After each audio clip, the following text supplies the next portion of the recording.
There's something so enticing about Kushimoto, a small town that sits atop the southernmost point of Japan's largest island, Honshu. Over the years, it's gotten far more than its expected share of foreign visitors. It might be the warm climate, the beaches, the high-quality Chinese restaurant, or it might be that ships keep crashing into the giant rocks that surround the town. Who knows how many wrecks there are to be found off Oshima, the large island to the south of the town proper. I'm going to narrow today's focus to 3 of them. One from the UK, one from the US, and one from Turkey. Let's start with the British ship, because it's by far the most depressing. Things lighten up after this. The year is 1886, and the ship is the Normanton, a cargo vessel that departed Tokyo laden with goods and transporting 25 Japanese passengers.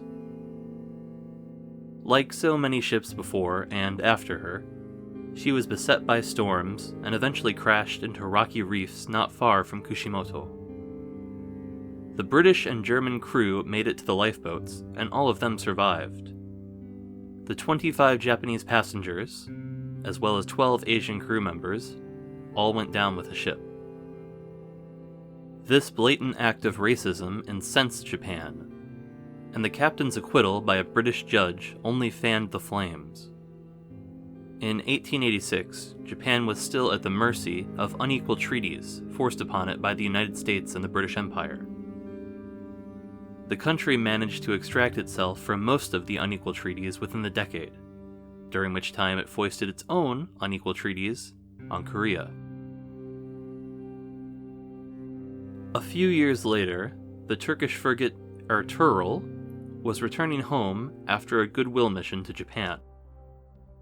The ship had been received in Tokyo, and the officers had been introduced to the emperor, but she had barely made it out of the bay when she was beset with a typhoon. The crew tried for several days to save the ship, but the damage was too great, and around midnight on September 18th, she drifted into the jagged rocks surrounding Kushimoto and broke apart.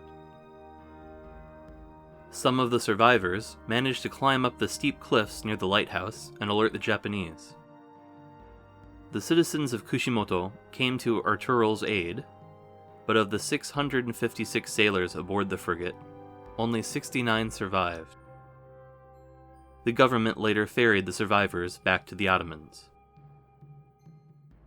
This tragic incident led to a lasting relationship between the two far-distant countries.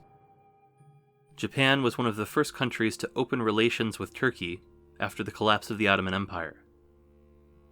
It has become common practice for Turkish officials visiting Japan to pay a visit to the memorial in Kushimoto.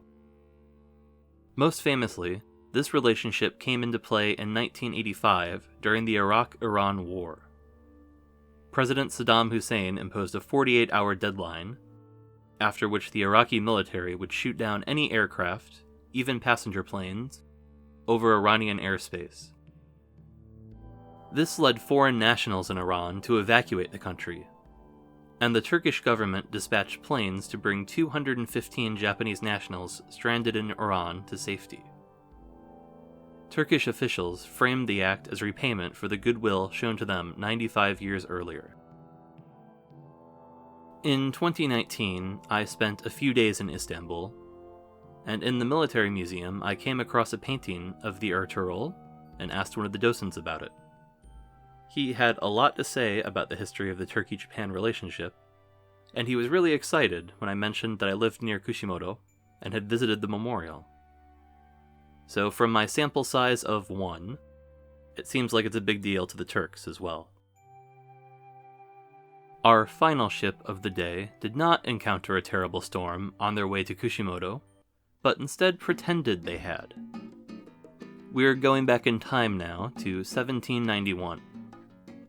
2 ships flying the American flag, the Lady Washington of Massachusetts, and the Grace from New York, had just been to China to sell beaver pelts.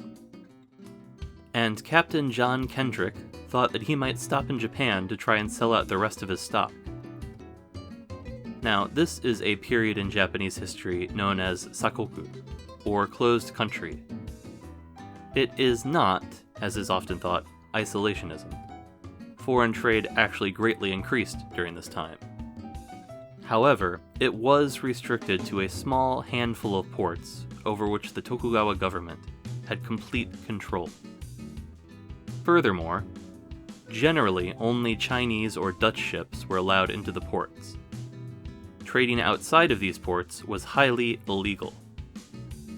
Kendrick would have known this, but furs sold for incredibly high prices in China, and Kendrick had heard rumors that he could sell them for even more in Japan. So he concocted a plan. He anchored his ships in Narukami Bay in Kushimoto, a spot far from any large cities. After a tense few days, he sent crew ashore with a letter written in Chinese by one of his crewmen. It claimed that rather than trying to ford the Pacific, they were waiting a few days for conditions to improve, and they wanted to come ashore for wood, water, and wagon axles. The local authorities, who had already dispatched messengers to Wakayama City, informed the sailors that they very much could not do that, but Kendrick's men pointed guns at anybody who tried to stop them from cutting down trees, because we really have not changed as a nation in close to 300 years. Kendrick's relationship with the local government was chilly, but regular citizens started sailing their fishing boats out to the American ships almost immediately, and there were several exchanges of gifts. They didn't speak English, but this was not an insurmountable problem. The Americans and Japanese mingled for several days before word came out that troops were on their way from Wakayama City, and Kendrick decided to get going while the going was good. He didn't manage to sell a single pelt. According to the Lady Washington's logbook, the Japanese told them that any trade with foreigners would be severely punished.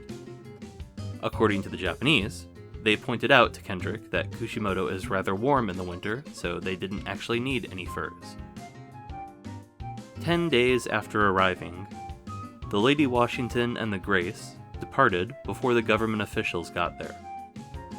The people of Kushimoto lied their asses off about what had happened and said that the ships had left very soon after stopping. This weird chance meeting is the official beginning of US-Japan relations. As a largely unrelated aside, the next documented American to get to Japan also did so by pretending to have been shipwrecked, basically because he was curious about the country.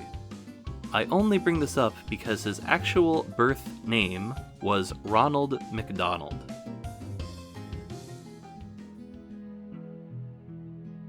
These several encounters have resulted in Kushimoto being a little more multicultural than you might expect for a small town in rural Japan. And if you stand on one of the many cliffs the town has to offer and look out at the ocean, you can still see massive ships going by, staying far, far away from Kushimoto's perilous waters.